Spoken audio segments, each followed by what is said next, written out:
terkuak. Kami modal nyapres Gatot.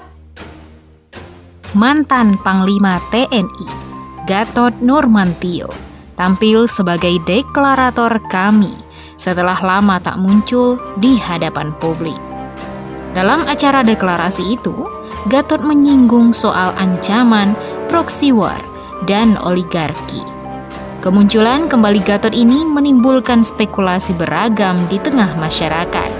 Mungkinkah kami jadi ajang pemanasan Gatot untuk 2024? Gatot Nurmantio saat mendeklarasikan koalisi aksi menyelamatkan Indonesia atau KAMI menyinggung soal proxy war dan kekuatan oligarki yang menggerogoti negara. Pernyataan Gatot ini lantas menuai respon dari partai pendukung pemerintahan Joko Widodo, PDIP, menilai Gatot tak paham perbedaan konsolidasi demokrasi dengan oligarki. Menurut politikus senior PDIP, Hendrawan Supratikno, konsolidasi demokrasi baru bisa dipersepsikan sebagai oligarki hanya apabila keputusan-keputusan politik tidak berdasar konstitusi dan tidak berpihak kepada kepentingan negara dan bangsa. Meski sudah berulang kali keluar masuk telinga publik dan dibantah oleh kubu pemerintah, namun dinamika perkembangan politik teraktual tak bisa dipungkiri, mulai memberikan afirmasi terhadap pernyataan politis Gatot tersebut.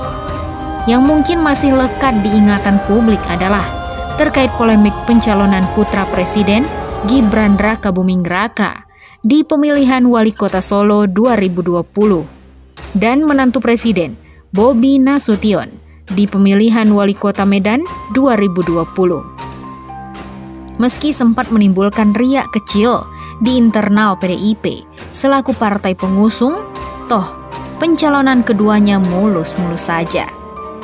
Hal ini tentu membuat sebagian pihak menuding Presiden Jokowi sedang membangun dinasti politiknya yang mau tak mau membuat pernyataan Gatot seolah mendapatkan momentumnya.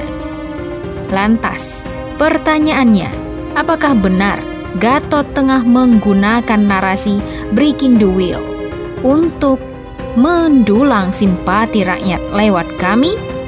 Terkait hal ini, Direktur Eksekutif Oversight of Indonesian Democratic Policy, Satio Purwanto, telah memberikan bantahannya.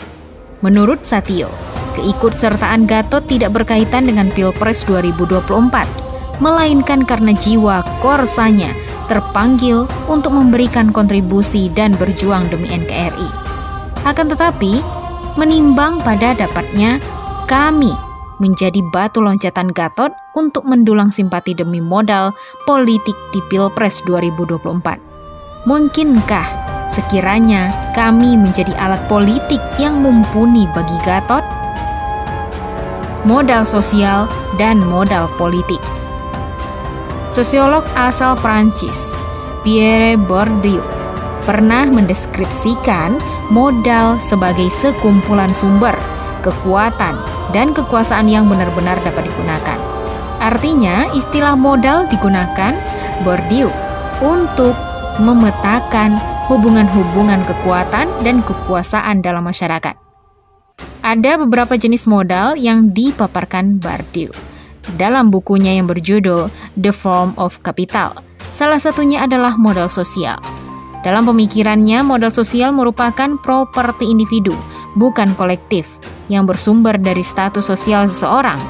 Modal sosial ini dapat dimanfaatkan untuk memperoleh kekuasaan atas sekumpulan orang atau individu yang menguasai sumber daya. Berangkat dari pandangan Bourdieu ini, maka bisa saja dipahami bahwa Gatot tengah mengumpulkan modal sosial untuk meraih kekuasaan. Status sosial atau prestis Gatot sebagai mantan Panglima TNI tentu dapat ia manfaatkan sebagai modal yang menguntungkan dirinya. Apalagi dalam setiap gelaran Pilpres, hampir bisa dipastikan dikotomi capres militer versus capres sipil akan selalu muncul ke permukaan. Gatot dapat mengkapitalisasi statusnya itu untuk mengambil ceruk dukungan dari kalangan yang memiliki preferensi di dunia militer. Keterlibatan Gatot dalam gerakan kami yang membawa narasi, gerakan moral untuk menegakkan kebenaran juga dapat dipandang sebagai suatu usaha untuk mencapai posisi kekuasaan dengan mengembangkan niat baik, seperti yang dimaksud oleh Bardil. Regina Birner dan Heidi Whitmer juga menyebut bahwa modal sosial ini dapat dikonversi menjadi modal politik. Dalam tulisan mereka yang berjudul Converting Social Capital into Political Capital, mereka mencontohkan bagaimana suatu komunitas lokal di Thailand berhasil mempengaruhi keputusan politik pemerintah secara nasional terkait RUU Kehutanan Masyarakat. Keberhasilan ini diraih berkat kerjasama anggota-anggota komunitas yang berasal dari berbagai latar belakang untuk mencapai tujuan politik yang sama. Dalam konteks yang berbeda, Gatot tentu dapat memanfaatkan jejaringnya di kami untuk menjadi modal politiknya. Apalagi anggota-anggota yang tergabung di kami juga berasal dari kalangan intelektual lintas sektor.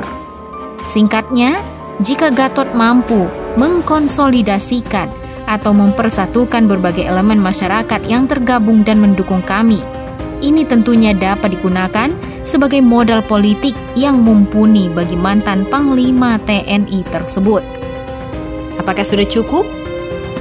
Meski secara teori, Gatot dapat memanfaatkan kami untuk kepentingan Pilpres. Namun, pendiri lembaga survei kedai kopi Henry Satrio berpendapat lain. Menurutnya, kami memang bisa meningkatkan popularitas Gatot, namun tak akan bisa dijadikan sebagai kendaraan politik. Ia mengacu pada fakta dalam pasal 6A Undang-Undang Dasar 1945 yang mengamanatkan pasangan calon presiden dan wakil presiden harus diusung oleh partai politik. Aturan inilah yang menjadi batu sandungan paling besar bagi Gatot yang belum memiliki basis dukungan dari kalangan partai politik.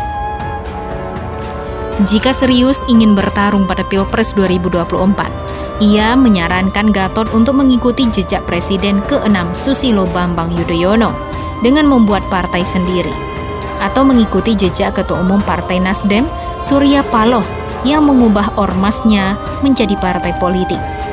Namun begitu, langkah Gatot untuk mewujudkan dua opsi tersebut agaknya tak akan mudah.